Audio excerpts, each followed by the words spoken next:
नमस्ते। चलिए आज फटाफट नजर डालते हैं भारत से जुड़ी कुछ बड़े और दिलचस्प खबरों पर।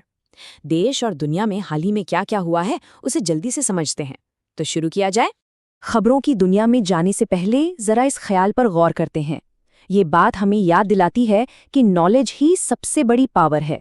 तो चलिए इसी सोच के साथ आज की बड़ी घटनाओं को और गहराई से समझते हैं। आज हम 4 खास हिस्सों में बात करेंगे। पहले देखेंगे कि दुनिया के साथ भारत के रिश्ते कैसे हैं, फिर जानेंगे कि टेक्नोलॉजी हमें कहाँ ले जा रही है, उसके बाद स्पोर्ट्स और कल्चर की दुनिया की हलचल देखेंगे और आखिर में देश में उठाए गए कुछ ज़रूरी कदमों पर नज़र डालेंगे। तो चलिए शुरू करते हैं अपने पहले टॉपिक से, भारत और विश्व। देखते हैं कि इंटरनेशनल लेवल पर भारत क्या कर रहा है और अपनी जगह कैसे और मजबूत बना रहा है।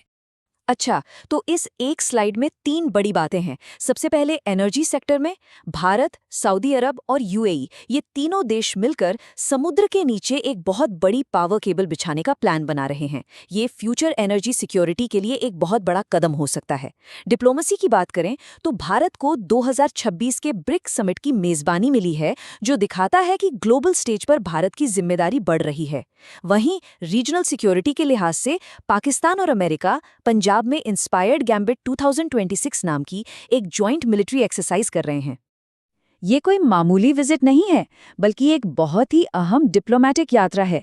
सोचिए, जर्मन चांसलर का सीधे अहमदाबाद और बेंगलोर जाना। ये शहर बिजनेस और टेक्नोलॉजी के हब हैं। मतलब साफ है कि जर्मनी भारत के साथ ट्रेड और टेक्नोलॉजी में अपने रिश्ते और भी गहरे करना चाहता है। चलिए अब आगे बढ़ते हैं और बात करते हैं टेक्नोलॉजी की।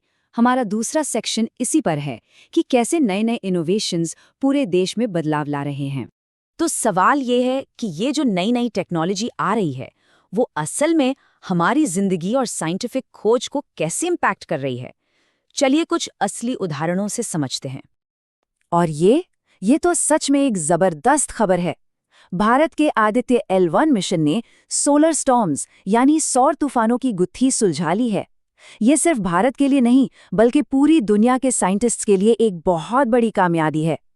अब हम सूरज को और बेहतर तरीके से समझ पाएंगे। और देखिए, टेक्नोलॉजी हर जगह पहुंच रही है। मध्य प्रदेश में पानी की पाइपलाइन की मॉनिटरिंग अब रोबोट्स कर रहे हैं, तो वहीं एक्सिस बैंक डिजिटल सिक्योरिटी के लिए सेफ्टी सेंटर लेकर आया है। उत्तर प्रदेश में वोटर्स के लिए बुक का कॉल जैसी सुविधा है और विशाखापट्टनम में एक एडवांस्ड शिप टेक्नोलॉजी सेंटर भी खुल गया है। मतलब इनोवेशन हर तरफ है। कम्युनिकेशन में भी एक अच्छी खबर है। इंडिया पोस्ट ने 2 नई तेज सर्विसेज शुरू की हैं, स्पीड पोस्ट 24 और स्पीड पोस्ट 48।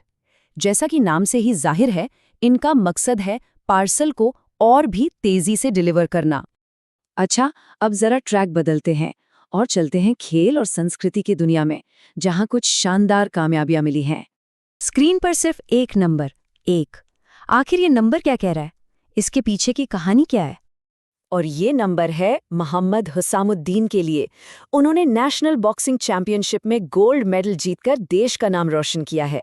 क्या कमाल का प्रदर्शन रहा। ये चार्ट तो अपने आप में ही पूरी कहानी बता रहा है। खेलो इंडिया बीच गेम्स 2026 में देखिए, कर्नाटक का बार सबसे ऊपर है। मतलब कर्नाटक ने मेडल टैली में टॉप किया है। और कल्चरल फ्रंट पर जो लोग किताबों के शौकीन हैं, उनके लिए साल का सबसे बड़ा इवेंट वर्ल्ड बुक फेयर नई दिल्ली में हो रहा है। चलिए अब हम अपने आखिरी सेक्शन पर आते हैं, जहां हम देश में उठाए गए कुछ अहम कदमों और रिकॉर्ड्स पर बात करेंगे। एक और नंबर 4। इसके पीछे क्या खास बात है, चलिए देखते हैं। ये तो सच में कमाल है। NHAI यानी भारतीय राष्ट्रीय राजमार्ग प्राधिकरण ने 1-2 नहीं बल्कि पूरे 4 गिनीज वर्ल्ड रिकॉर्ड्स बना डाले हैं। ये रिकॉर्ड्स नेशनल हाईवे 544G पर बने हैं, जो हमारे देश में सड़क बनाने की रफ्तार और क्वालिटी का एक नया बेंचमार्क है। अब एक ज़रूरी जानकारी जो पब्लिक हेल्थ से जुड़ी है।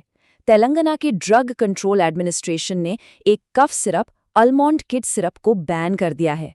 वजह है इसमें एथिलीन ग्लाइकॉल नाम का खतरनाक केमिकल मिलना। लोगों की सुरक्षा के लिए ये एक बहुत ही ज़रूरी कदम है। तो हमने आज क्या देखा? एक तरफ ग्लोबल पार्टनरशिप, दूसरी तरफ ज़बरदस्त टेक्नोलॉजिकल प्रोग्रेस, खेल में नए रिकॉर्ड्स और देश के अंदर बड़े बड़े कीर्तिमान। इन सबको एक साथ देखें तो एक सवाल उठता है, 2026 में भारत का सफ़र किस दिशा में जा रहा है? ये सारी घटनाएं मिलकर आखिर क्या संकेत दे रही?